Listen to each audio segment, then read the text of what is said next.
জলখাবারের প্রস্তুতি দিয়ে শুরু আজকের সকাল।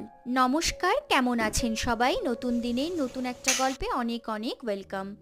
কয়েকদিন হলো জলখাবারটা আয়েশ করে সারা হয় না, তাই আজ বানিয়েছিলাম পোহা। এটা ওই শীতকালীন সবজি দিয়ে তৈরি চিড়ের পোলাওই বটে, তবে আমার বর্তমান ঠিকানায় এর নাম পোহা। বানানোয় সামান্য পার্থক্য, তবে খেতে দারুণ। এই শীতকাল বলতে একটা কথা মনে পড়ে গেল। আচ্ছা, শীতকালীন সবজি দিয়ে মায়ের হাতের তৈরি চাউমিন, ফ্রাইড রাইস, পোলাও আপনাদের মনে পড়ে? বা এই সব কিছু বানিয়ে নিয়ে গিয়ে চিড়িয়াখানায় পিকনিক করা, রোদে মাদুর পেতে চুল শোকানো, ভাত খাওয়া, পড়তে বসার কথা?